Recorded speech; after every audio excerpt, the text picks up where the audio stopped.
ladies and gentlemen, to episode number 15. That is XV of Wampa Radio. I almost forgot the name of our podcast. That is good start, Flake. Way to go. You were thinking too hard about the Roman numerals. I was. Yeah. Yeah.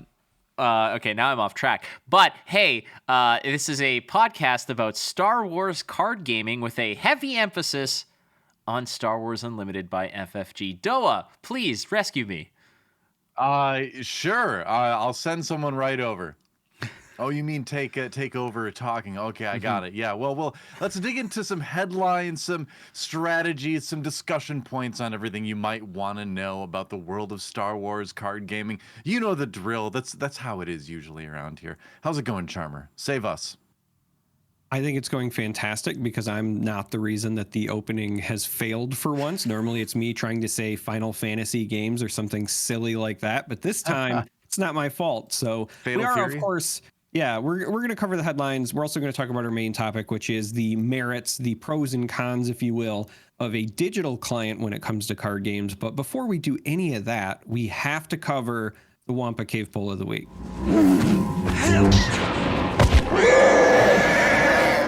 Yes, the fabled Wampa Cave Poll of the Week, which is now a staple of this show, I feel. It's it is. As it should be. I Yeah. had a reflexive laugh. Anytime Flake says the word fabled, I think, oh, the thing he has never pulled in Flesh and Blood. So that Have you that still on never? me. Is that true? Have you still never pulled a Fabled? I will. Okay, so just if we're going to put this into perspective, okay, I have opened for myself, for my own collection that I own, probably about 80 or so boxes of Flesh and Blood, okay, over the span of several years. Yeah, and like a lot of them are prizes, a lot of them are gifts and stuff like that, and a lot of them are compensation for various other things I've done. I have never opened a Fabled. It gets worse because I have opened for streams. I have opened for Realm Games, like when they got Dusk Till Dawn and they needed to open for their own supply. My total of boxes that I have opened in my life exceeds about 150, and I have never opened a Fabled. Never in my life have I opened a Fabled. I've opened plenty of legendaries. I've opened great packs. I've opened all kinds of cool stuff. I have never opened a freaking Fabled. So yes, thank you, Charmer, for that reminder. That is impressive. Considering last week I pulled a 25-year-old pack off the wall and opened the most valuable card in that set. I was at my One Piece local last night, and out of one of my 2 prize packs got the second highest value alt art leader card too. So I don't know what this is like, this experience that Flake has opening packs. So I like to hear about this.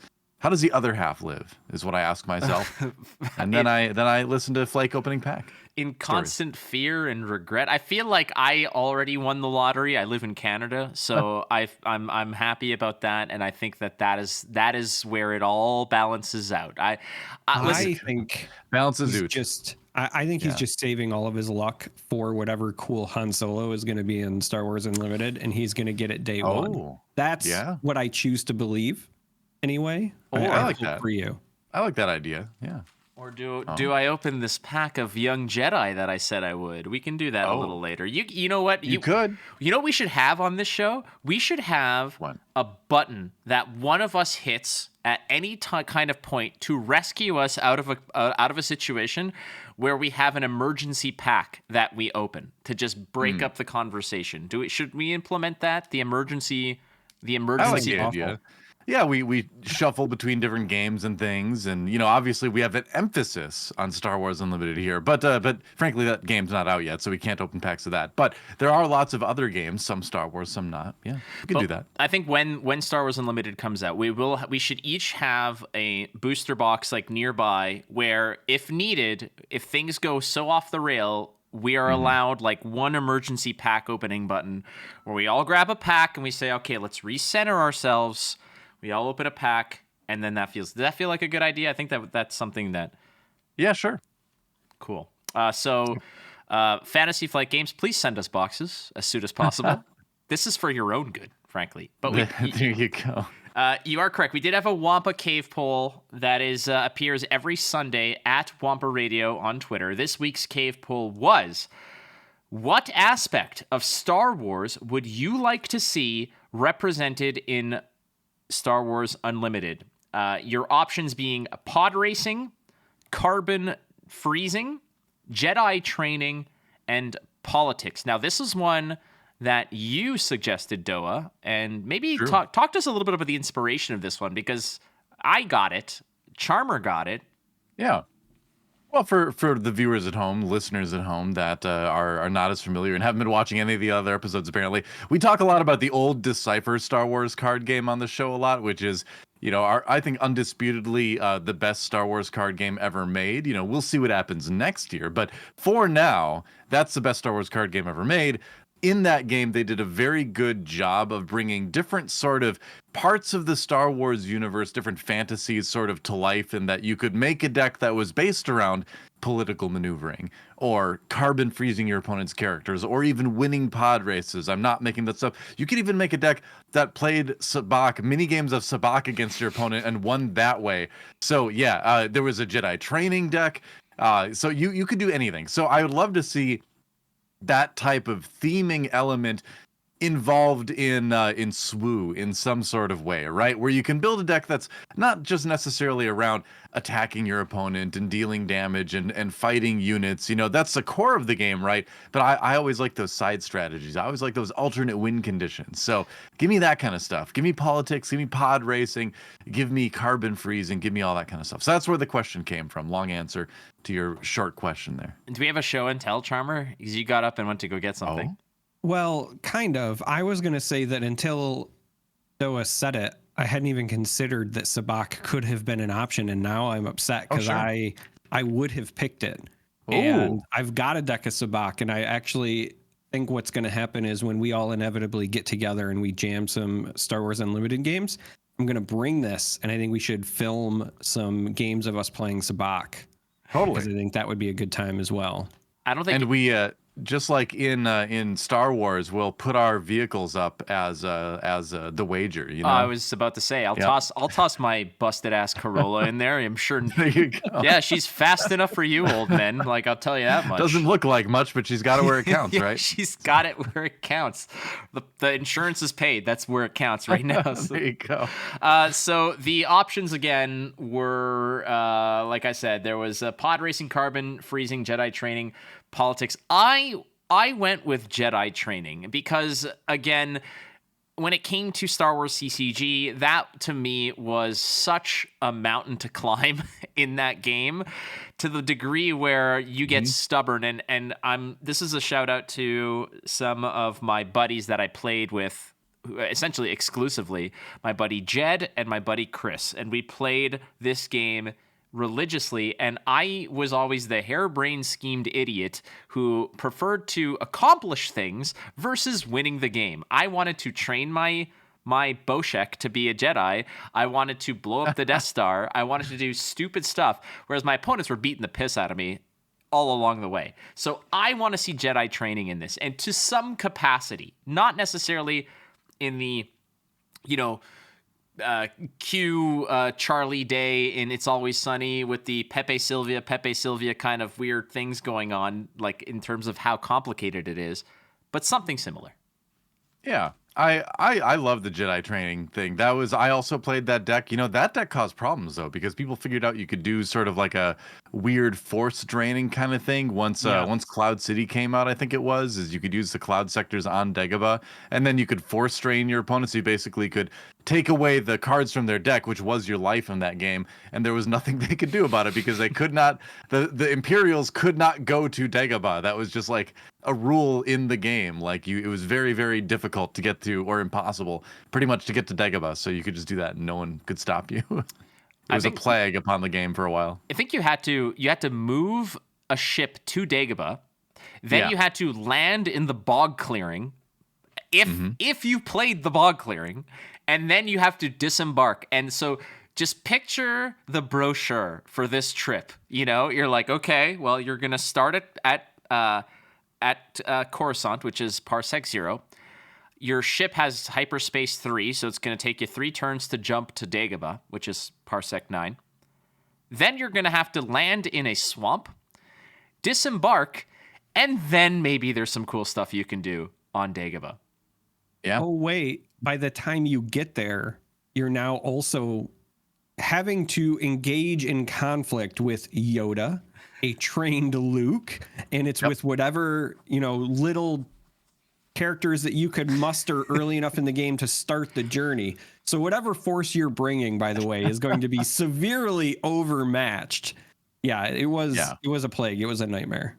You didn't want to timeshare his hut? Like, just be like, hey, these are my 2 weeks in Yoda's hut. Puts it up on Airbnb or something like that. Yeah. What would you 5-star review, you will.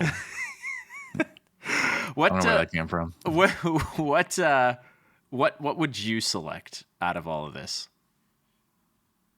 I would pick pod racing because I love pod racing. Like I'm not a huge prequel fan, but man, pod racing is so cool. It's just rocket chariot racing, which is just awesome. And I still maintain that I want to see a Disney Plus pod racing show. Imagine like Drive to Survive, but like about pod racing, right? Or like Speed Racer, but it's about pod racing. Where Speed Racer. Yeah, where it like follows like an underdog, like racing crew that travels from planet to planet and competes in pod races. And you get all these awesome pod racing scenes, and then the drama that surrounds it. It'd be pretty neat. Yeah. Well, and because like outside interference is acceptable, there's all the hijinks, pretty much. right? Like when you think about Speed Racer, right? Like all of the buddies can do these various things during the race as well. There's so many ways you could play into it. I would watch that. I would love it to be an animated thing too. Like make it a cartoon and I'm all in. Yeah. Like my brother had a great idea for a pod racing show that was really hilarious actually, where like the rebels were like really into pod racing, and that's how they were like maybe transferring secrets. So the Empire has no choice but to send Darth Vader undercover into the racing world because he's the only human that can do it, and there's only humans in the Empire.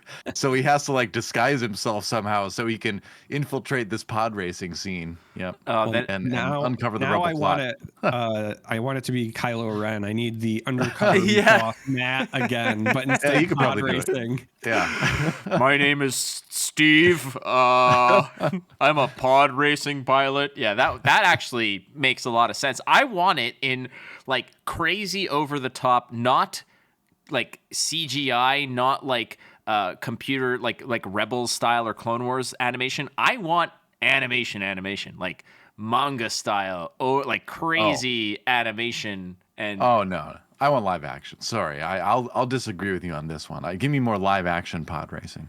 Like, okay, that makes sense. Like, imagine it's just like Fast and the Furious, and then you have like Vin Diesel like pull it up in a muscle car, like next to Ben Quadinaros, and just being like, "I'm doing this for family," and then like he's Meh.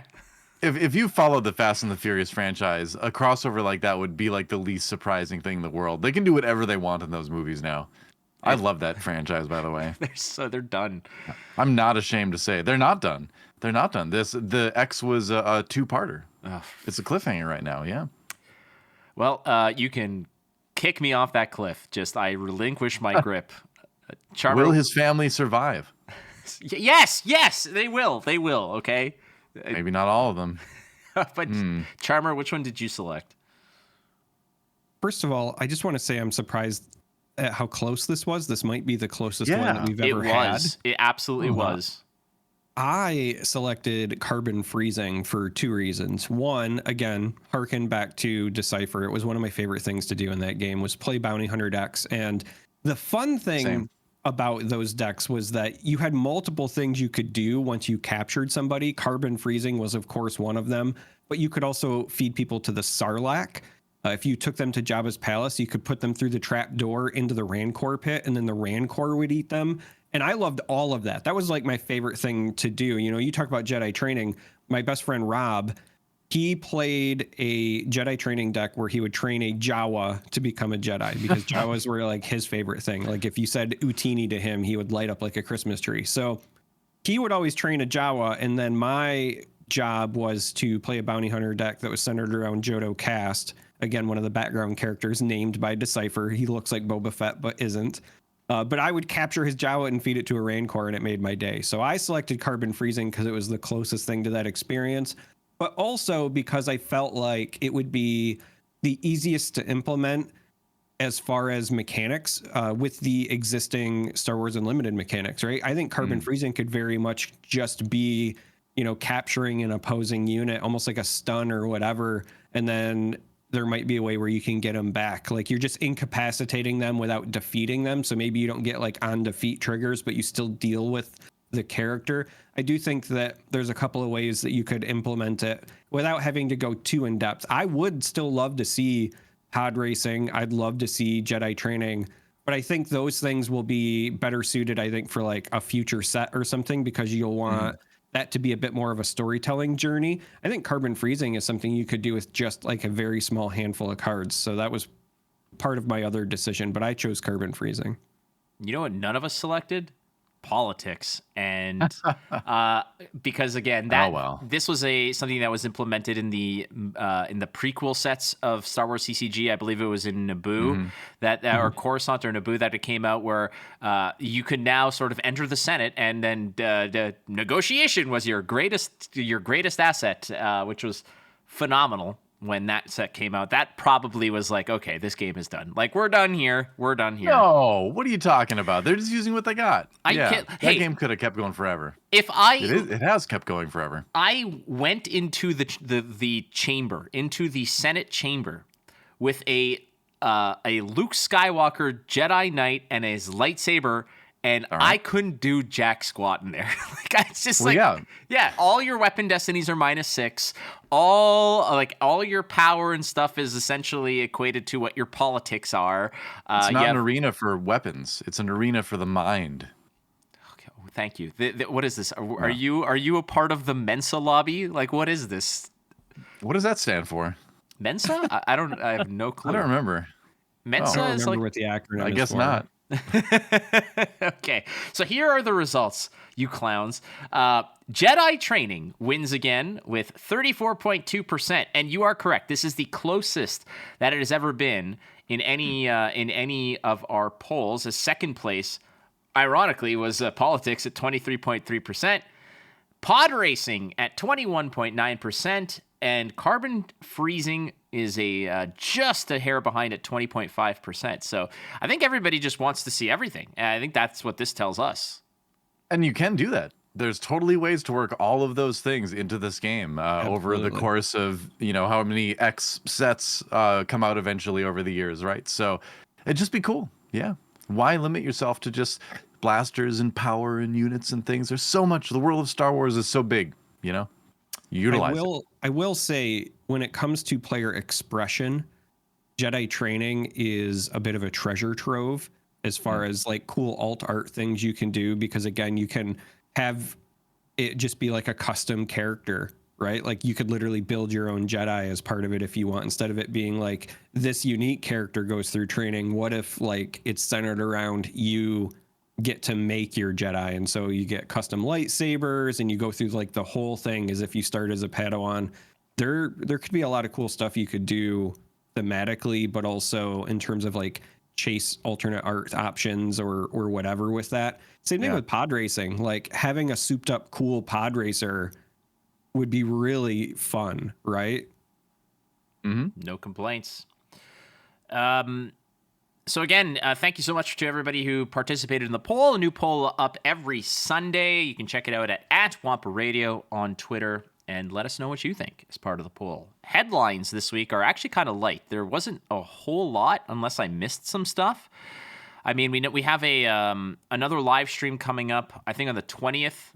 I believe that is correct. Again, don't hold my feet to the fire on that one, but I believe that there wasn't anything groundbreaking this week. Just some card reveals to talk about, as far as I know. Yeah. I don't think any. Charmer, did you find anything on your radar and your long range scans in terms of news? I don't think so, right?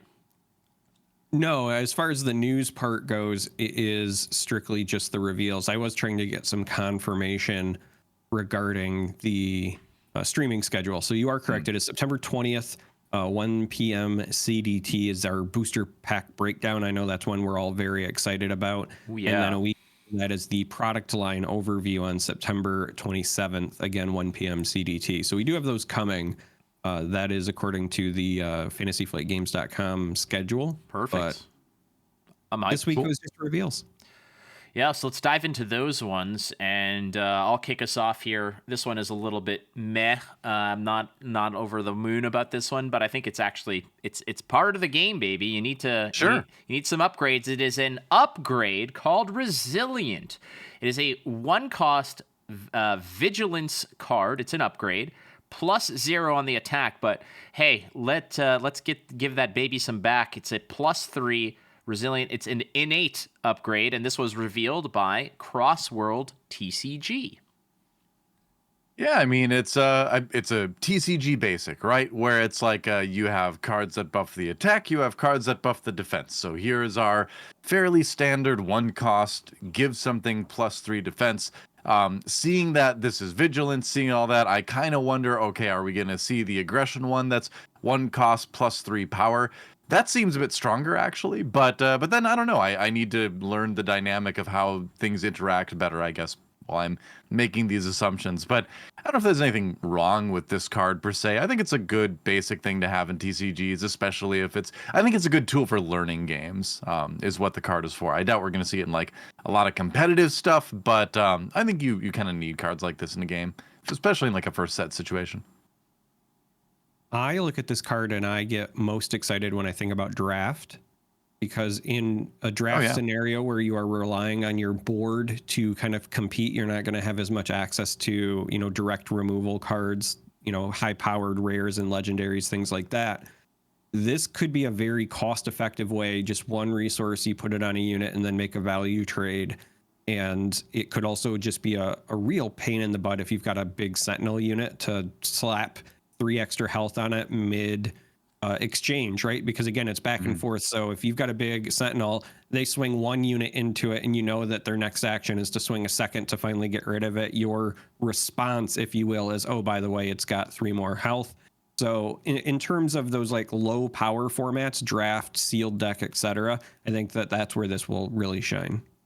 I'm so glad you keep bringing up limited, because like I have never in my entire like 20 plus card game year career, like I have never been a big limited fan. So like whenever I look at a card, I only look at it from like the constructed perspective. So I'm glad you keep bringing up limited, because I keep forgetting that it's a thing. That's precisely where I went with this, was limited. At the 1 cost, there's no downside to it. It's a 1 aspect, 1 cost. Even if this goes into a deck as filler where you're not playing Vigilance, you could play this as a 3, no problem. And in the scenario that you're presenting, Charm3r, where you're trying to foil their plans as a sort of 2-pronged approach to removing one of your big units, it's a low cost answer to their plans. It's going to cost you 1 resource to completely goon them on what they thought they were going to be doing. And even if you have to pay 3 for it, I don't think that's a big deal. I think that's perfectly fine in a scenario like limited, but I don't think that this is going to see that much play in constructed. But limited, from what we understand, is going to be a big focus for FFG. So I'm gonna have to learn to like it, I guess. Yeah, you damn I'll do my best. We will turn you to the dark side. I've tried it. It's so many games that I've just never become a fan of limited formats. I don't know. Maybe I'm just bad at drafting. That's probably the answer. We'll fix you. We will fix you. Can't wait. Doa, you want to get the next one? Yeah, sure. We've got a command villainy character. We have good old Admiral Piet. That's right. From Empire Strikes Back, and also, well, no, was he dead by Jedi? Because he's one of the admirals that got choked out by Vader, isn't he? No, that was Nita. Sure. Piet. Nita. Oh, you're right. I'm thinking of Nita. Well, anyway. Piet was there at the battle above the moon of Endor, where everybody kind of surprised the rebel forces, with the Death Star. So hence his text. He's a 1/4, but each friendly non-leader unit that costs 6 or more gains ambush. In case you forgot, after you play that unit, it may ready and attack an enemy unit. So that specifically is kind of saying your non-leader like Star Destroyers, your bigger ships, or potentially your big walkers or something on the ground, are gonna get ambushed, which is kind of crazy. That is a lot of power that you will be suddenly swinging at your opponent or their units. So yeah, this could be a card that could change the board state significantly if it's left around. This is the dude that brushed his teeth with an A-wing through the bridge of the executor. Yeah. Remember? Yeah, that's right. Yeah, but beforehand, he did surprise people successfully. I do like this card. Sorry, go ahead, Charmer. I was just gonna say, when I saw this, the immediate first thought was ATST, right? Ambush, you can only attack a unit into a unit. So how do you get your value? Well, you attack with a giant unit that has overwhelm, and you run over somebody's 1/1 and still deal a bunch of damage to the base. So I feel like there's a lot of other uses as well, but that was where my mind went immediately. Was this is the ATST's best friend? And this either way, it's going to be strong. You know, he's only uncommon as well. Like this is definitely a card that what I'm beginning to see when it comes to these cards is that like a lot of the command of the characters, not like the aspect, but those who have had positions of command within the military have they always connect with something, be it Akbar or whatnot. Like Admiral Piet in this case, I think that this is a card that you're not dropping and then waiting. I think this is one that you might hold on to pair up with what Charmer is saying. Like, hey, I'm going to play this, and if you don't have an immediate response, the follow-up is going to hurt really bad. This is not one that you just want to leave out to pasture. This is definitely a unit that you might have. It's part of a combo. It's like, okay, my first action is drop Piet. My second action is, like Charmer said, drop the ATSD, drop a Star Destroyer, do something that is going to have a significant impact. It's more of a surprise element, because if this is left untouched, the game might get out of control for you, whereas it becomes sort of public enemy number one. You can't let this one fester. Yeah, it's strong in that it demands a response. And yeah, if you play it like as soon as you get 2 resources, you're crazy, right? Because it's going to immediately get blown up. But like you said, if you hold it and wait for it, even if you can't play something that same turn, you can kind of throw your opponent's action phase plan off. If they're like, okay, well, now I got to find a way to deal 4 health of damage to this thing, and kind of continue to try to do my hand. Because 4 health is not an insignificant amount of health in this game. It seems like that's kind of getting to the point where it's like a little bit tricky to handle it at, cleanly, right? So I think this will be a good guy to kind of like drop the turn before you're going to throw things in there. If you can afford it with the big things, that's great. But that would be a very expensive turn. So I think that'll be unlikely. So, it's kind of one of those things where you throw it down and you're like, all right, well, now you're dealing with this. And if you don't, you're going to be in trouble. There's also some scenarios where you can use this as a development after your opponent seems to have used their resources for dealing with it. So again, because of the back and forth nature, if they only have 1 unit in the ground arena, for example, if they attack with that and then you answer by you develop Admiral, now they have to have an action or something to deal with them. Otherwise, you get free reign. And I'll be honest, like on turn 5, there's probably not a scarier turn than your opponent slapping down Admiral Piet and then saying, I take the initiative with their next action, right? Like, oh gods, what is coming? Why do they need the initiative? What am I getting myself into, right? Like there's that moment of panic that can set in. So I do think that the back and forth nature of the turn structure is also going to be interesting, because you can sometimes sneak this in at the end of a turn if your opponent doesn't have an answer or they've expended everything that they've already done. This one, again, was revealed by Crossworld TCG, as was the next one, Charmer. Yeah, so the next card is Recruit. This is an event card. 1 cost in the command aspect, has the supply tag.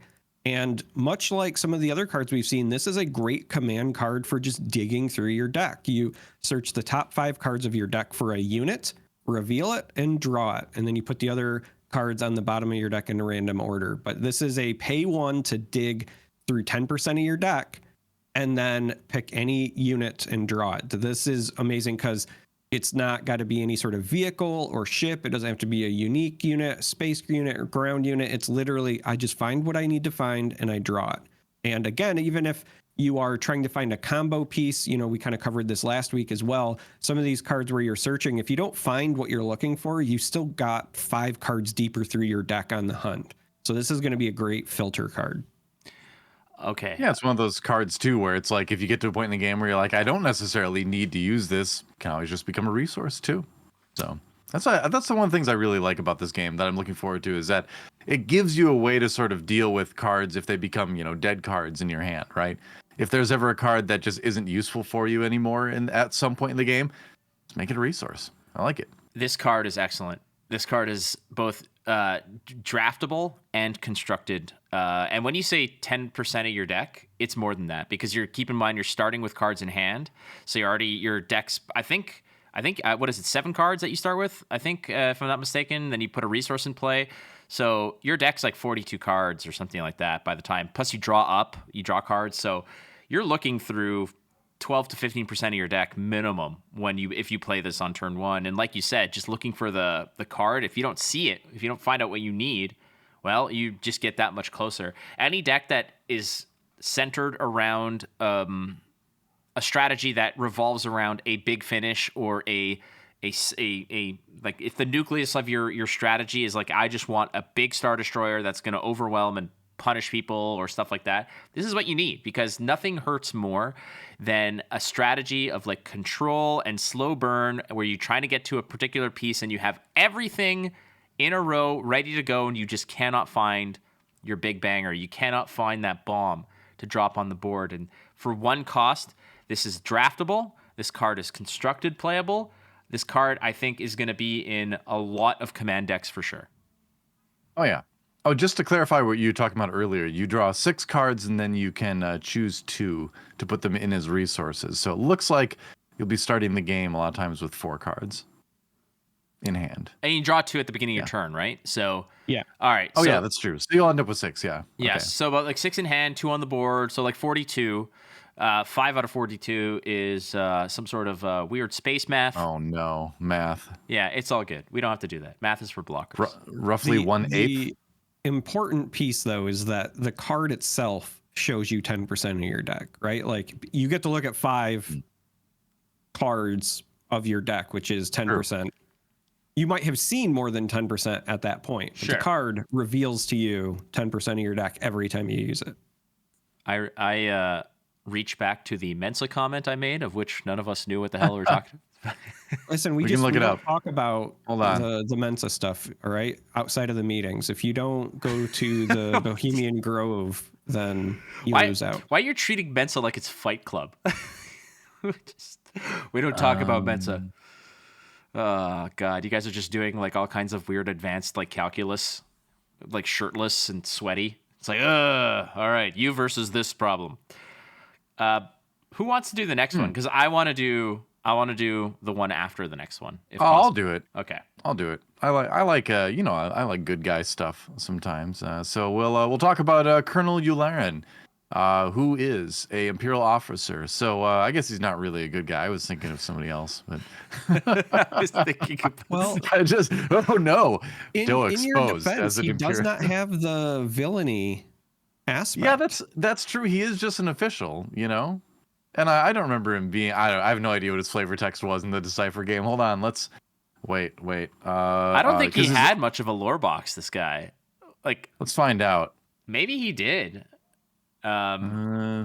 He's got. I'm looking it up. He kind of he's got some Colonel Sanders vibes going on. I found it. Oh, okay. So I'll take back my earlier comment. He was Imperial Security. Oh, he's ISB. Officer assigned to brief Tarkin. He was there to brief Tarkin. Also ordered to ensure absolute loyalty to the Emperor. Leader will stop at nothing to fulfill the Emperor's will. Yeah, well. And yet, no villainy. Well, I've turned to the dark side, I guess. guess. Best people. Only the best people. We have only the best colonels. Anyway, when you play a command unit, including this one, heal 1 damage to your base. There you go. So this can potentially give you a lot of healing over time. He's 2/3, by the way, for 2. But yeah, you can theoretically bring your base back up, which is important because we're gonna have bases with less than 30 health. As we'll little spoiler alert for the next card we'll take a look at. But either way, yeah, turning your command units into something that just heals your base for whenever you play it. I'm sure you can build around that in a certain way. It might not be core to your strategy, but then again, it might be useful just to kind of stay alive a little bit longer, like you mentioned earlier, the flake, the grindiness. Stop laughing over there. I'm laughing because it happens to the best of us. Because he looks and is dressed like Colonel Sanders, and he's also a colonel, so he's just the colonel now. That's it. That's true. He is, in fact, the colonel. And the reason you heal is because he's feeding you chicken. With all the best dipping sauces. He is the imperial chef, just making sure the front line is fed. Hey, he was partially responsible for turning Alderaan into an extra crispy location. So that's true. Speaking of good guys, I'm so shocked that he doesn't have like the villainy aspect. And the reason I'm shocked is because he's like ISB. He's like the worst of the worst, but also, and I think this is the reason you probably thought he was a good guy, is because when I look at this card, I think he pairs very well with Admiral Akbar and Home 1, because you can put him in those decks without any sort of resource penalty because he's just command. Yep. And the healing your base is going to go well with the restore game plan that those two cards had anyway. So I totally understand why, you know, when you looked at this, you were like, well, it's the good guy, because everything about the card feels like what we've seen on the quote unquote good guy cards up until this point. Thanks. It's very nice of you. He looked like General Dodona to me. So, you know, usually the grandfatherly looking types are usually friendly in the Star Wars things, or they're dark Jedis, I guess. But that's a whole different piece of Star Wars media. Hey, pour one out to Balin Skoll, who's like very, very rapidly becoming one of my favorite characters. The dude is just... What a great character. And what a tragedy that our time with him is limited. Yeah, that's what kills me. I love the character. I'm actually really hoping that this is the first time they buck the trend. I had this weird epiphany the other day where I said to myself that when it comes to, you know, science fantasy is what I like to call Star Wars, sci fantasy. Sure. The red lightsaber is just our generation's black hat for Westerns, right? Like if you have a red lightsaber, you're just supposed to be bad. And really, when you think about, you know, our new best friend here, other than that he shows up with a red lightsaber and that he seems to be like the antagonist, like that's it. Like that's all we have to go on. He very well could be somebody who is working toward a greater good, like he continues to say he is. I actually suspect he's a gray Jedi and not like a true Sith Lord. Well, he's not Sith. Yeah. You would say like dark Jedi or fallen Jedi, you know, where he's like, he was a Jedi that, you know, left essentially, well, either had to flee the order or left the order willingly and became a mercenary. And then, you know, he clearly cares about other Force users. You know, he doesn't want to kill anyone if he doesn't have to. Yeah, I think, you know, I think that's why I just leaned toward, I really hope that they explain that he is a gray Jedi and they finally introduce that in a more direct, like, canon reference. They covered it, like if you played like Star Wars The Old Republic, there's like a side quest line on it and things like that. And I just always loved the concept of them, that they were just, you know, somebody that didn't really believe that you had to be all or nothing, right? Like the Force isn't everything, and that means it's in, you know, the good and in the bad, and the light side and the dark side are kind of one and the same. And a lot of characters in Ahsoka are, to get way off track here, a lot of characters in Ahsoka are kind of in the gray area, right? You know? Yeah. I don't want to spoil too much because, you know, we don't know how far our viewers have watched into the series. But, you know, there's evidence on both sides that, you know, people are not going to stick 100% into either the good guy or the bad guy camp, right? So bringing us back to Colonel Wolf Yularen. I keep saying Wolf. I almost pressed the button. We got close. But anyway, he's a good card.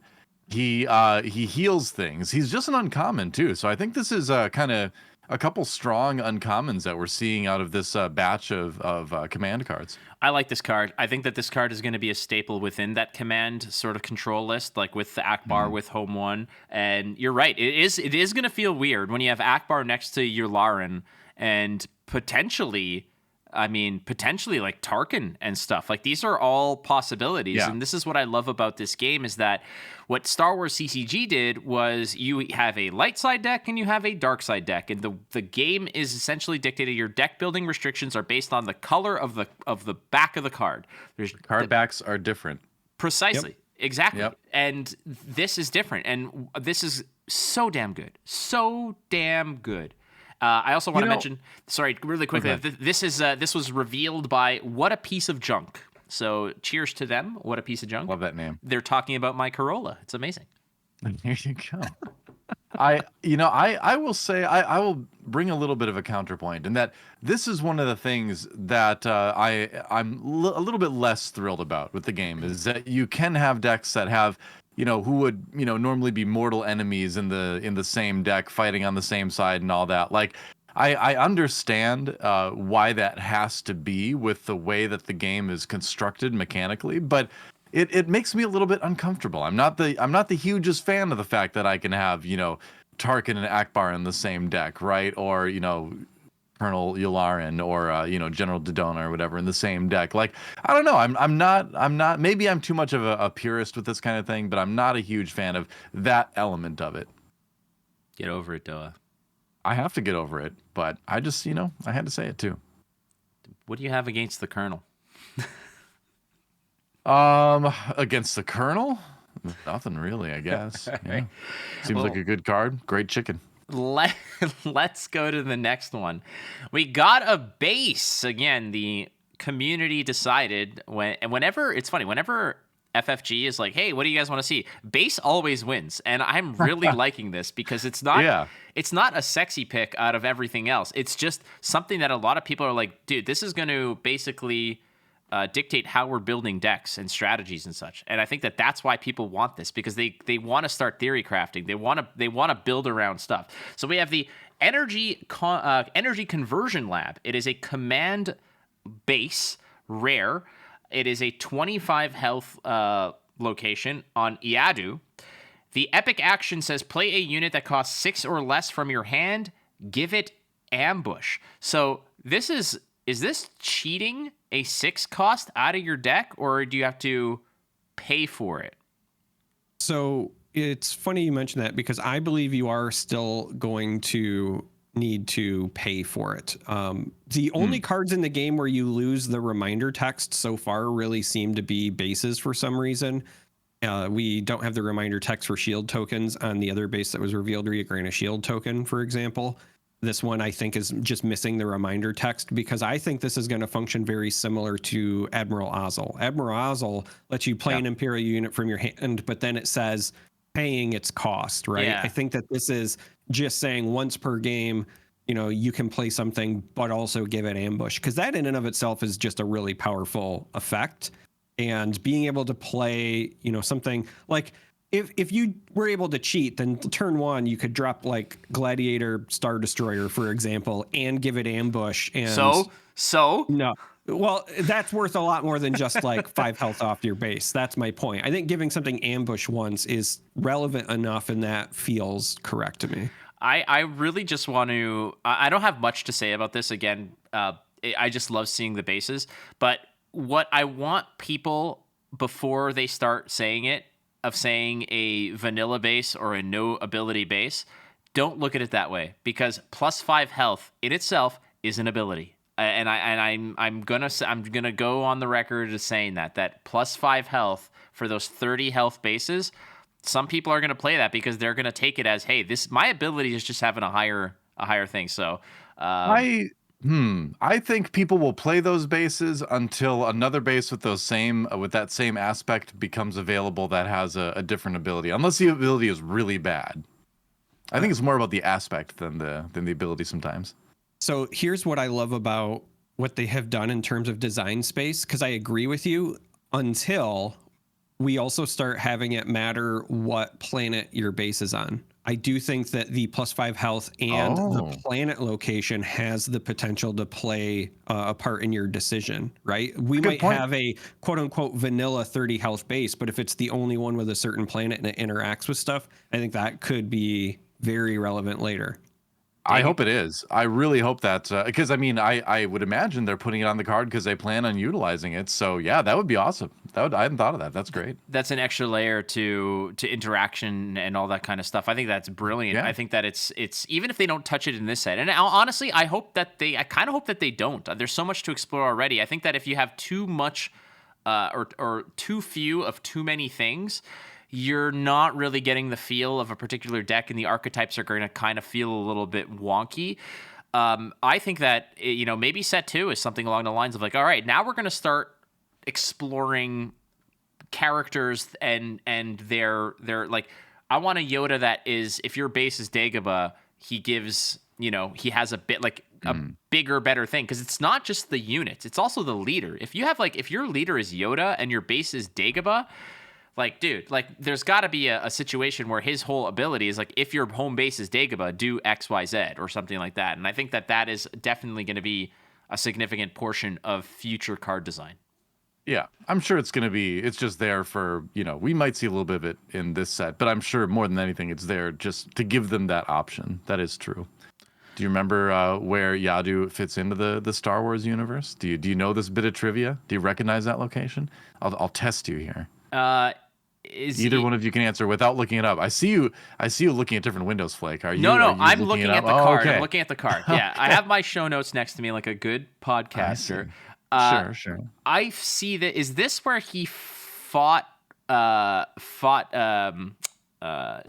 Fett? Where Obi-Wan fought Jango Fett? No, that was Kamino. That was the cloning. It was Kamino. Yeah. Do you know the answer, Charmer, or should I? It's a bit more of it's a little bit of an obscure one.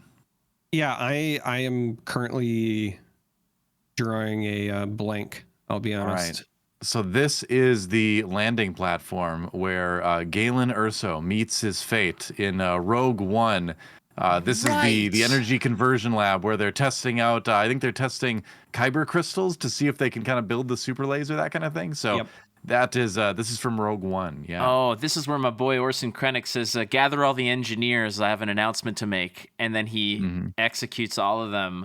That was a scary scene. I was on edge during that scene for sure. Hence the ambush mechanic being part of this location, because both Galen Erso was, essentially ambushed by his scientists being killed in front of him by Krennic, and they were all ambushed by the rebels when they showed up. So there you go, thematically appropriate. Hats off to you, FFG.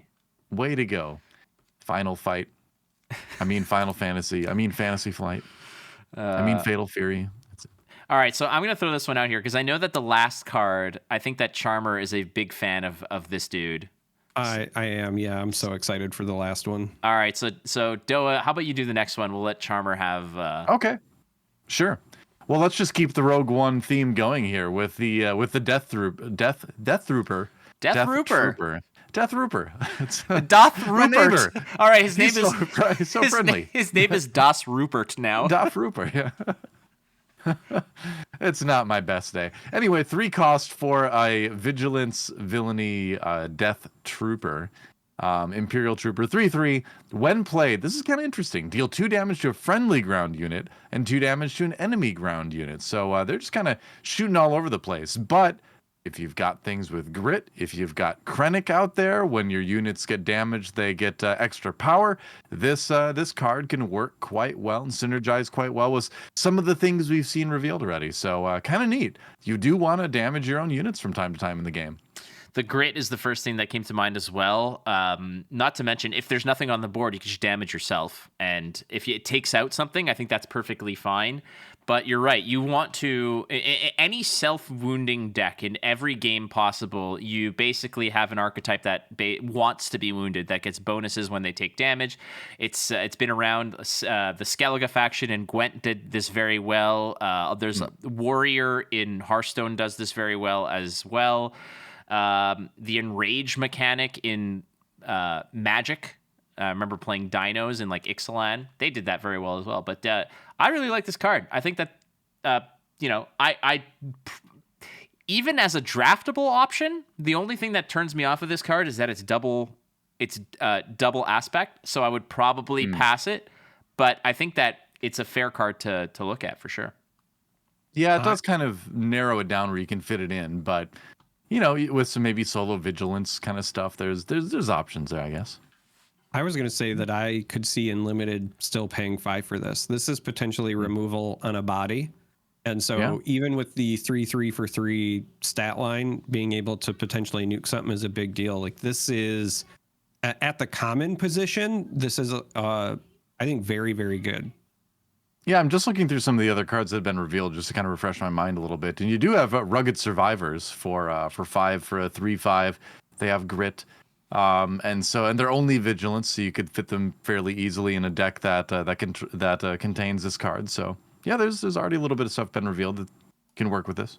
This one was revealed by the Garbage Rollers, which is another nickname for my Corolla. Incredible, the Garbage Roller. All right, Charmer. Hit us with the last one. All right, I'm very excited for this. This one was revealed by Holocron Gaming.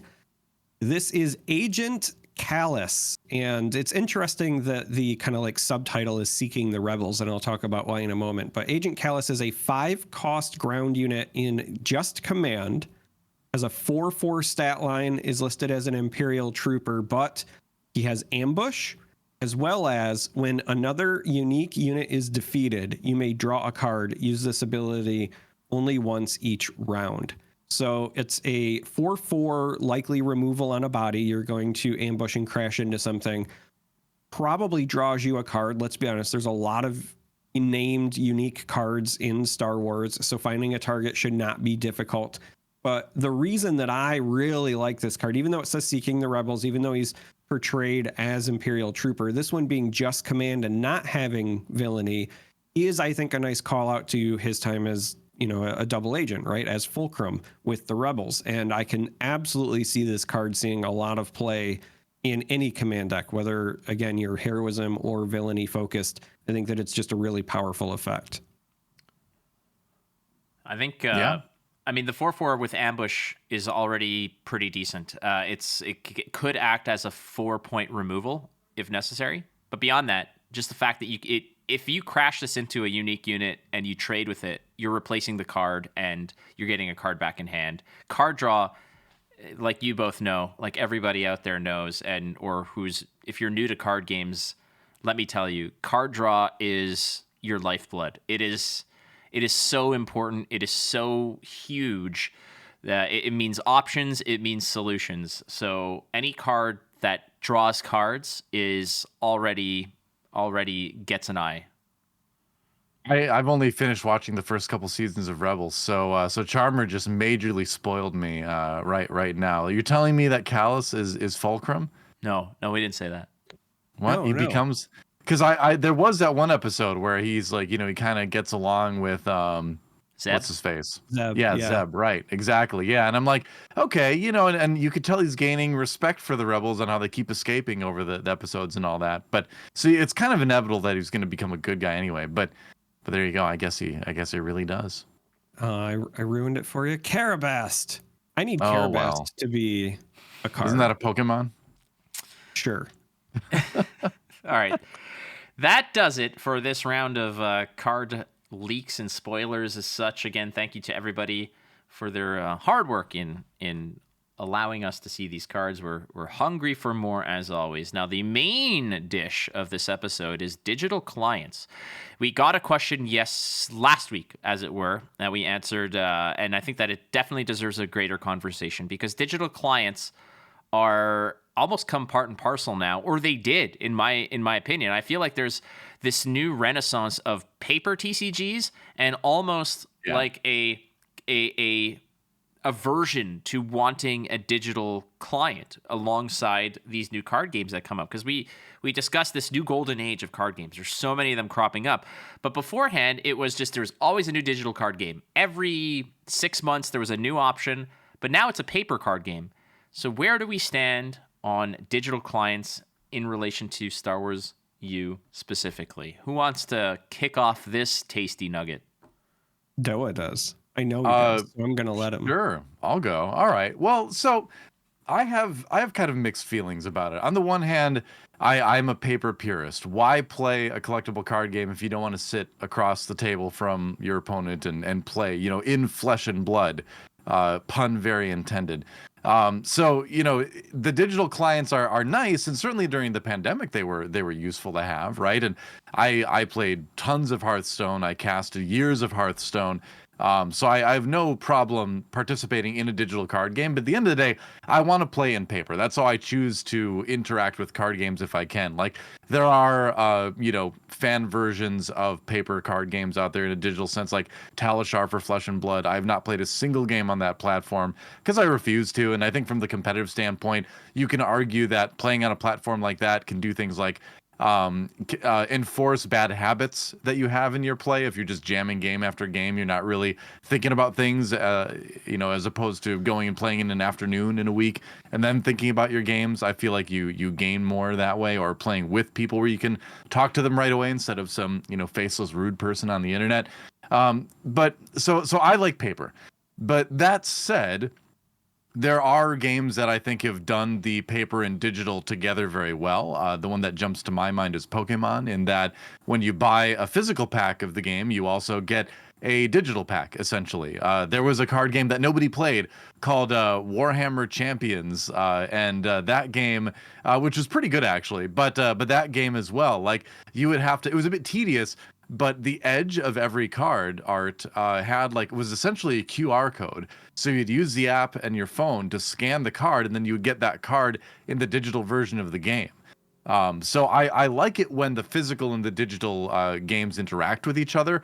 I don't like things like Magic the Gathering has, where you essentially have to rebuy your cards if you want to play the digital version. So we take Magic Arena as the worst case scenario for interaction between paper and digital, and you have something like Pokemon or that Warhammer game that I mentioned that are the most generous and easy to interact with versions. I just don't want to see them going in the Magic direction. What I want to see them do more than anything is just go paper and say, we're not going to worry about the digital version. It's not good for local game stores. It doesn't bring people together like a card game should. That's what I hope their take is going to be on it. But that said, if they do a digital version, which, there's a lot of reasons to do it, I just hope they do it in a way that's not, predatory on their fans, right? So there you go. Thanks for coming to my TED Talk. That's it. The greed aspect is always going to be the toughest one to sort of circumvent, because we don't have a say in that kind of stuff. Now, look, I kind of lean a little bit towards what you're talking about, Doa, but I also have a lot more free time and accessibility to playing this kind of stuff. This is my career, but it's not even just the fact that I have free time because it's my career. I'm also in a city of 5 or 6 million people where there's constantly options for me to play. So I'm also trying to absorb this from the perspective of everybody else who might not have those kinds of outlets. And one of the most difficult things for me to hear from the Flesh and Blood community, of which I'm so intimately linked, is when they tell me that's like, hey, I can't play. I like, thank God for Talishar, because we don't have armories that fire. Like there's 3 of us that show up and we're passionate and we end up playing, but it's not because the game is unpopular in my state or country or region. It's because my little neck of the woods, what I have within reach, is just not there. So what my initial thought about this is that I want them to do it, but I want them to do it responsibly, like you said, wherein Pokemon, you get a pack. Like you're not having to make a decision. You're not having to pay twice as much to go home and play on this particular platform.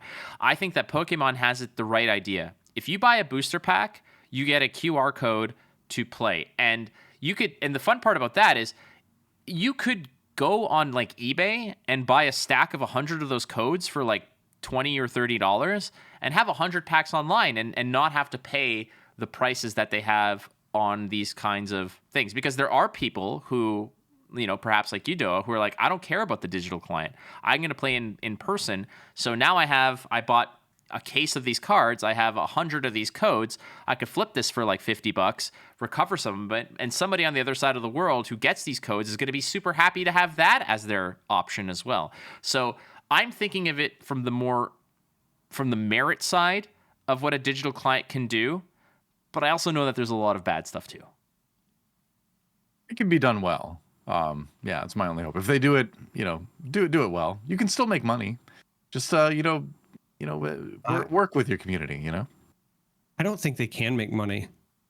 Really? I am hear me out. I am very against digital clients when the game has a physical counterpart, because the only way you can make money is by being predatory, and I don't want to see that happen. I also don't think that when a game is just launching, you can get away with it, because you will kind of disincentivize people to show up locally and build a community. And it's very clear that FFG wants you to come and just hang out, be part of the community. That's why they're putting that, casual emphasis on, hey, you get the participation stuff if you just show up and, teach new players or build decks or whatever. You don't even need to play to be considered participating. And if I can play, digitally, even if it's 5 minutes down the road, but like, I don't want to change out of my pajamas or whatever, then I might just do that, right? So you're not incentivizing people to come out. But the reason I say I don't think that you can make money is, much like you two, I've covered physical card games and I've covered a lot of digital card games. And some of the ones I've covered did not make it as a business. The Elder Scrolls Legends, Artifact, Mythgard, I've got a bunch of them.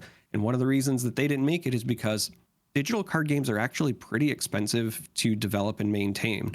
It doesn't seem like it, because of course it's not like your AAA whatever video game development thing, but there's a lot of mechanics that need to work, right? When you're releasing sets every year, that's a lot of updates. And so when you think about, Fantasy Flight saying, I want, 3 sets a year, that's 3 sets a year that need to be coded, QA tested. You have to ensure all that stuff works in the client. And then there's also the matchmaking stuff. And part of the reason that I'm kind of anti having the digital side is that it doesn't mirror your in-person experience, not just because you don't get to make friends and be part of the community, but also because grinding on a digital ladder is not the same as going to a local armory or Friday Night Magic. It's not the same as going to a Grand Prix or a calling, right? None of the tournament experiences online have ever very well mimicked what an in-person experience is like. And I don't see how you can really pull it off at that same scale.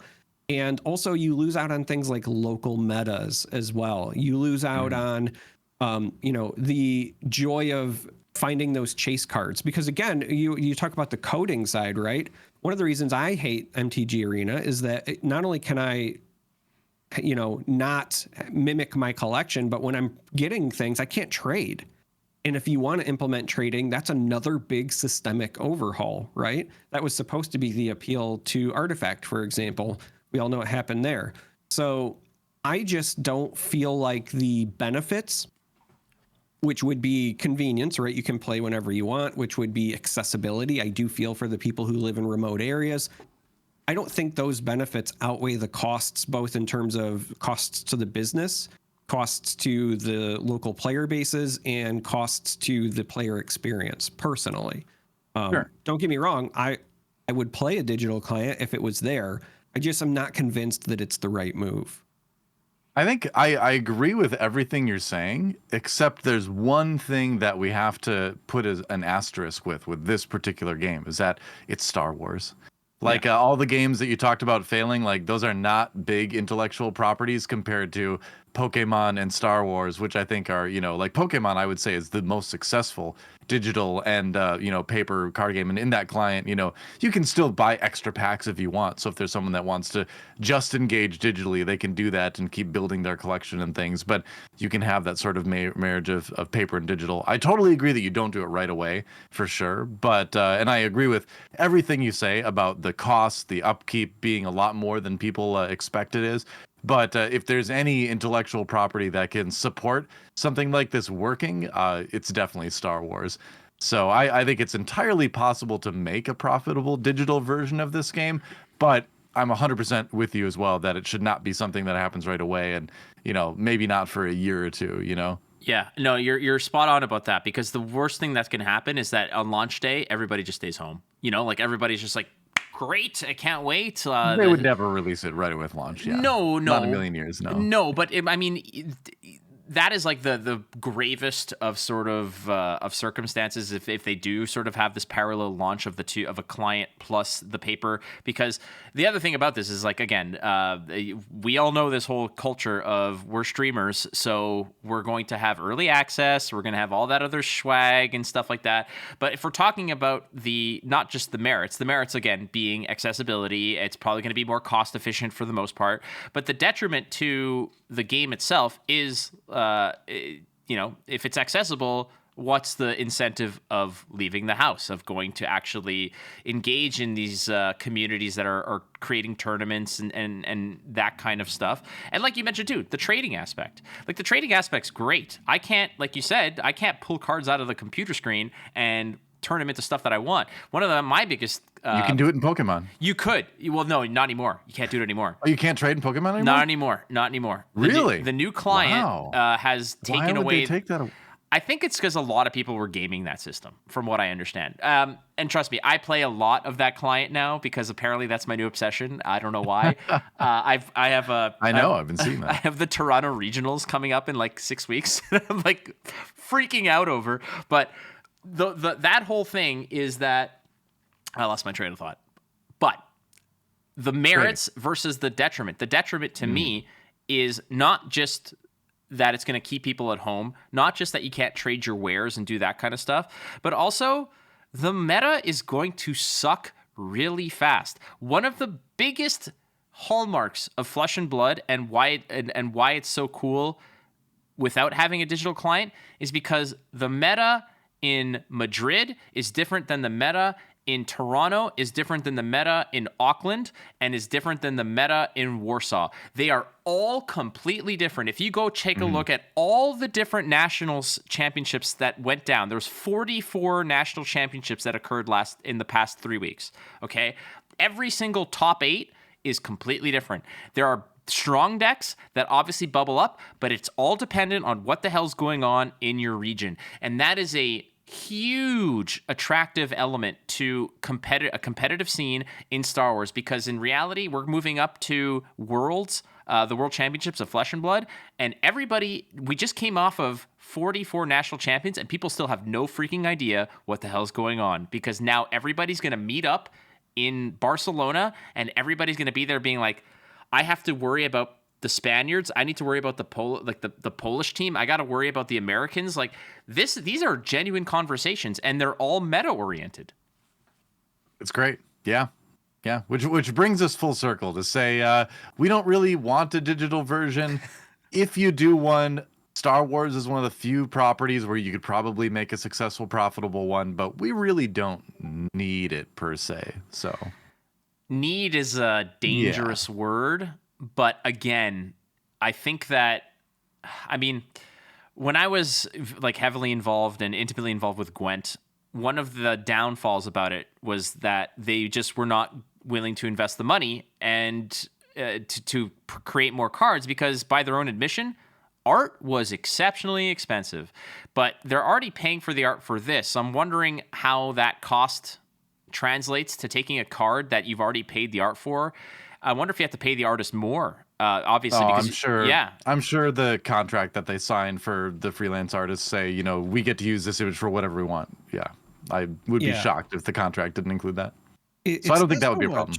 I don't think it's so much that as much as it is like, if you're trying to do the right thing, where you pay once and you get a digital pack and you get a real pack, for example, then you're essentially saying, we're going to be taking on the entire cost of creating, developing, and maintaining this digital client with no extra income outside of packs that people would buy because of the digital client only, right?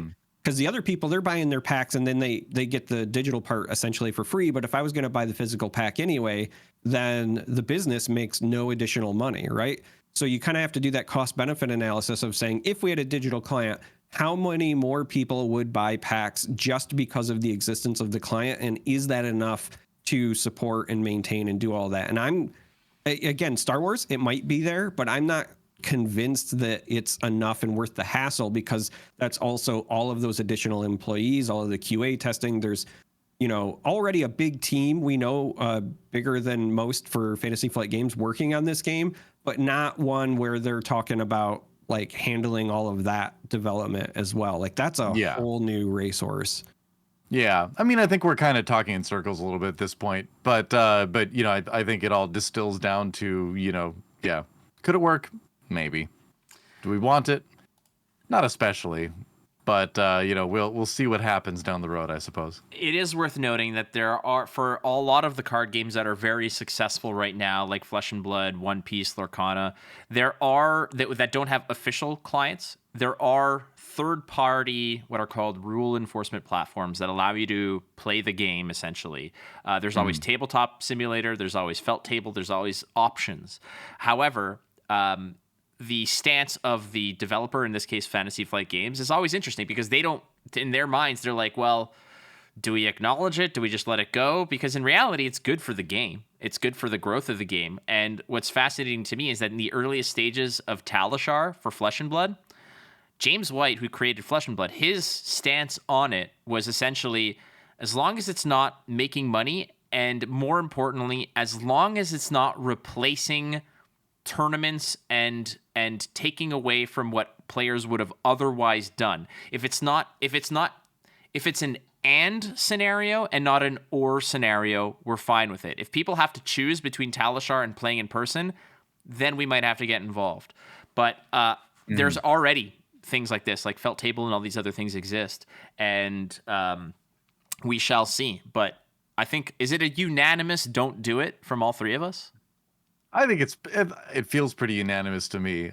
I will add that on the Felt Table, Tabletop Simulator type stuff, I did get into Flesh and Blood by trying it out on Tabletop Simulator first, because I was like, well, I don't know if I want to like put money into this game, but I'll play a couple games for an hour with a friend, and I was like, this game is amazing, and since then I've spent lots of money on the game, so it certainly can be a conduit to get people into it. So yeah, I don't think it's something you just shut down right, straight up. But you have to keep an eye on it if you're the company, for sure. But I'm a no for the mental health of the folks at Fantasy Flight Games. I'm saying if you make it, I will play it, but don't do it just because of that. Save yourself the headache. I'm worried about them. What a change it has been, where digital was just the way to do it. And suddenly it's just, nah, dude, put me at a table across from somebody. Let me play the game. And I'm all for it, baby. We're back. Bell bottoms are back, baby. I'm a real fine thing, with man. Digital too. I don't think that you should do both. I don't know why, but I feel like go ahead.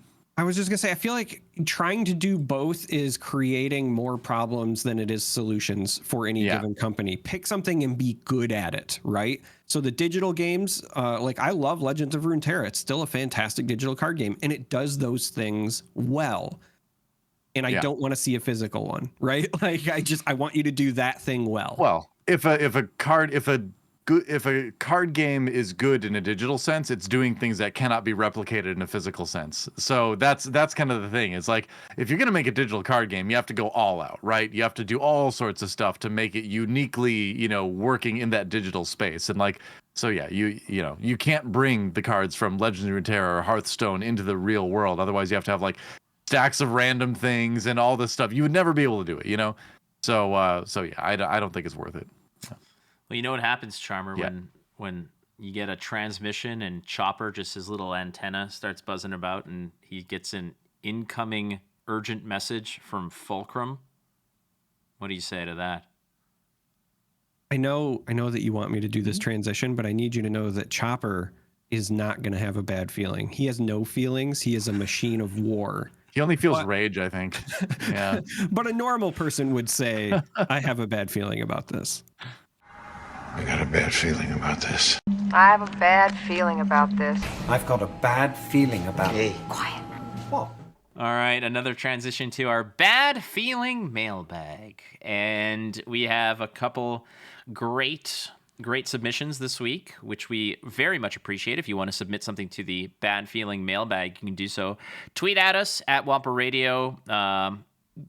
Discord messages. Our email is wamparadiopodcast@gmail.com. There's plenty of ways to get in touch with us. We read them all. We appreciate them all. So who wants to take the first stab? I am looking at you, Charmbaka. Hopeful Dino asks, do you think it is a miss to not include written lore on the cards? Will it be included in future sets? Just thinking of the recently spoiled Resilient card that has no effect and a blank text box.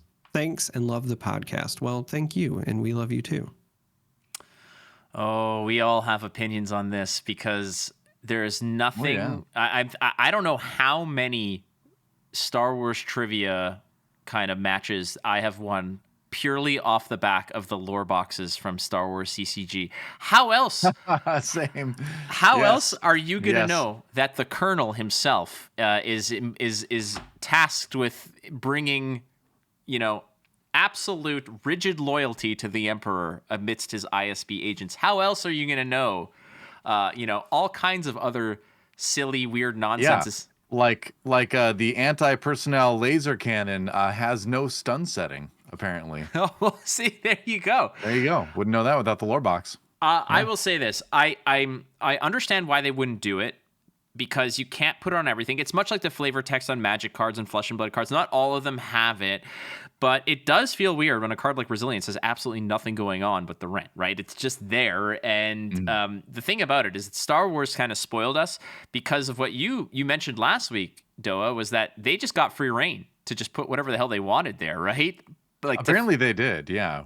Just to recap, the old Star Wars CCG with Decipher, they asked what they should put in the lore box, and the story goes, whether it's scientifically confirmed or not, but the story goes from people who were making it at the time that Lucasfilm just said, write whatever you want, So they got to establish a lot of canon lore, from that. I don't know how canon is now, but canon to us at least. So on the subject of flavor text, you look at like the Alliance X-Wing, you look at the TIE Fighter, like that's a lot of empty space on some of those cards, and it doesn't look great. Death Star Stormtrooper is another one.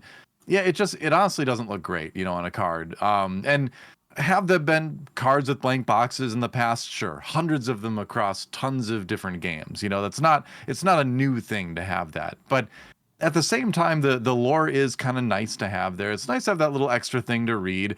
On the other hand, thinking about it from the company side of things, if I'm going to put lore stuff on my cards, that's a whole new level of a huge task for somebody to do. Getting it all approved, which would be a kind of a massive nightmare with an intellectual property like Star Wars, because there's a lot of hoops with that. So that does add a significant amount of person hours to the development of the game to add that.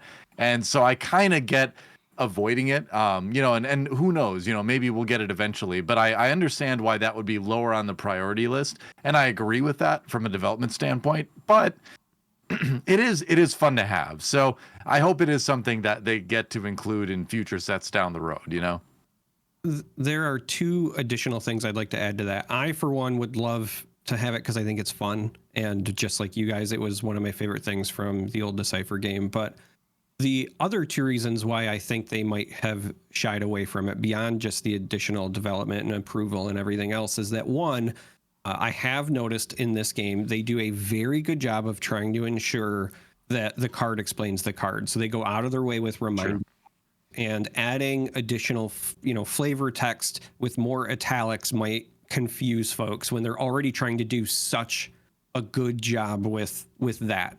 The other thing that stands out to me is that the cards that do have the blank boxes, if I'm being honest, are kind of the more boring cards, right? So the cards that I would personally want lore on are the ones that have filled text boxes anyway. Like, how many different lore pieces do I need for a TIE Fighter or an X-Wing? Like, it would be fun, and I wouldn't be upset at it, but like, is that something that I really need, or would I have been more excited, for a lore bit on a card that's got a full text box anyway? It sounds like an administrative nightmare because of what you said, Doa. Like, because what if you're so damn sure that what you're putting on there is accurate, but it's not.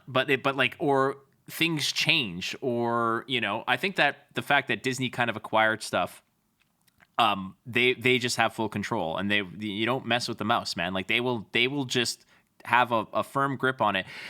To answer the question, like, how do I feel about it? I mean, I think that it's definitely lacking, but I think it was just because we're also spoiled from Star Wars CCG lore boxes, which were exquisite. They were so deep. There was so much. It was a different time, as they say. It was a different time. Yeah. So, but again, this is the world we live in now, where Disney owns most everything, and if you put on there, like, even if it's a TIE fighter, right? It's like, oh, the solar panels, like, blah blah blah, twin ion engine, whatever. Well, what if they change that, or what if there's something that they're planning? The amount of stuff that you'd have to run by them, and make sure that you are on the, like, it would probably delay everything by a bajillion years. I can't imagine trying to do that now and trying to go through all the, like, accuracy checks I would need to prevent, like, a billion nerds online from being like, oh, the E-Web Blaster actually uses a 4-cell power pack and not a 3.5 cell like it says in the card. That sounds like the most annoying thing in the world to me as someone who's trying to make a game, to have to, like, verify all that stuff. So, I would love to see it on the cards, like I said, but I totally get not wanting to go anywhere near that. Yes. Screw that noise. But hey, we love you too, Hopeful Dino. Thank you for the submission. To be clear, I would be that nerd making those tweets. So, I know that would happen because I would be that guy. I knew that impression sounded a little bit too on point. That's my real voice. I let it slip through for a second there. It's like when an actor has an accent you didn't know about. That's just Dylan turning off his public persona, and he reverts to Simpsons comic book guy. Yeah, I can't never let that happen again. Did you know Hugh Jackman's Australian? Never knew. Next question is from Garbage Rollers via Twitter. What is the one thing that has you the most excited about Star Wars Unlimited? I mean, my answer is so cheap. It's just the release date. I don't know what else to say, man. It is absolutely the release date. The game, the mechanics, the rules, like, I can bunch all that up and say, like, there's not one element of this that I'm like, oh, this, like, I'm so excited to do X, Y, Z. No, it's the whole damn thing. I'm excited to play the damn game, to open my packs and sit down and play the damn game. Yeah, I mean, I'm going to say the same thing. I'm not even going to pretend that I have anything specific. I'm just extremely excited to be playing a Star Wars card game again. That is it. Like, some of the best times in my entire life, we're playing a Star Wars card game against somebody else across the table, and I'll get to do that again now, which is going to be great with a new game where there's things to figure out. Obviously I still go back and play the old game all the time, but it'll be fun to have this new game where we can theory craft together and we can find out these things and see things you weren't expecting on the other side of the table and all that. So getting to do that in the Star Wars universe is going to be a ton of fun to get to dive back into it again. So yeah, it's not a cheap answer at all. I think that is a very legitimate answer. That I'm just hyped to play a Star Wars card game. That's it. I have a different answer. My answer, the thing that I'm most excited for, is the trip that we're all taking, that Fantasy Flight Games is paying for, to send us to Star Wars Galaxy's Edge for the big opening day promotion. Forgot about that. We just no, of course they're not doing that. But what a Jedi mind trick that would have been. I'm just saying. No, they're flying you to Minnesota in winter. Listen, I don't know when the game is releasing, but I'm just telling you, I'm free that day if you're going to send us all to Galaxy's Edge. Whatever day it is. Yeah. Whatever it is, I'm free that day. No, my answer is definitely getting my hands on the game, but, like, very specifically for me, it is cracking packs and drafting. I'm a big limited guy, so I'm really looking forward to the first draft experience, but also just in general, that smell. Like, you get your box, right? You start cracking packs, and it's a brand new game, so you don't even really know what chase cards you want or what you're looking for. You're just happy about everything that you open, and that new pack smell, like, that experience is something so cathartic and therapeutic. And honestly, like, that is what I'm most looking forward to, is just that day one, you get a box or a case or whatever, and you just sit and you crack packs, and sometimes you draft with some buddies or whatever. That's what I'm looking forward to. I will say this. I mentioned some of my friends that I grew up playing the old Star Wars CCG with. I actually just haphazardly mentioned this, or I think I sent him I sent another friend of mine our short that we did, or like one of the shorts that I made. I just said, hey, like, take a look at this. My buddy's like, there's a new Star Wars card game? I said, yeah. I'm like, I thought you would have known about it. And he's like, give me the details. Because he hasn't played card games in a long time. And it's basically reinvigorated his interest in card games because it's Star Wars. And again, I mean, all three of us are going to sit here and sort of wax poetic about the nostalgia of just trying to chase that feeling we had with Star Wars CCG. And I will be completely honest with you. Like when Charm3r and I embarked on this journey with Wampa Radio, we were just like, we have no clue what this card game is. We don't know the rules. We've seen a couple cards, but I think it's safe to say that we were obviously drawn in by the IP, which we love so dearly, but also we're just like, damn, I hope it's come somewhere close to that feeling we had. And I think that with everything that's come out so far, I can confidently say that it might not be Star Wars CCG, but that's okay because it's sort of diverted towards a different place, but it's still aiming towards that same feeling. And I cannot wait, like you mentioned, to just open the packs to say, I got my Han Solo, I got my this, I need my this. Do you want to trade for this and this, that? Like, I honestly think that the three of us, when the game launches, should just bring our cases into one location and we just open together and have a good time. You're free to come down here. I mean, Fantasy Flight's like 15 minutes away from my house, so I'm gonna go there and sleep in their parking lot tonight. Actually, this will air after it's done, so they won't know. It's gonna be great. But no, I mean, I do want to clarify too. We talk a lot about the Decipher game because it was so good and it is incredible. But like, I don't. I feel like I don't personally need to chase that nostalgia personally with this game because I can go play that Decipher game whenever I want. That's still there. They're still making new sets for it. So it's like that's there. I'm looking for a new Star Wars card game experience. Which is what's exciting about this one too. And there are cool elements that remind me of the Decipher thing, which is I think really smart that they're including that kind of stuff. But I'm just excited about, like I was saying earlier, the whatever new metas develop. Theory crafting with people like you to come up with decks and test things and like just something new in the Star Wars world. That's going to be great. Ooh, mama, and we're close? ? We have no idea. I guess so. I don't know. Hey, we are not having trouble filling content, and that's a good thing, and I'm really happy about that. We are on a nice journey to release date, which is a mystery, even to us. Who are constantly trying to sniff it out. But again, thank you so much for submitting to the Bad Feeling Mailbag. If you'd like to submit to the mailbag, you have a question for us, a comment, a suggestion for a topic for us to discuss, please send it at Wampa Radio on Twitter.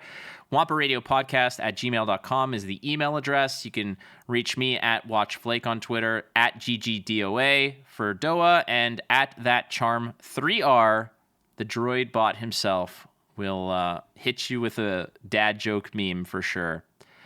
And on that note, friends, I do want to remind you, please give us a 5-star review. Subscribe to the YouTube channel. We get a lot more views than we have subscribers, so let's try to even out those numbers.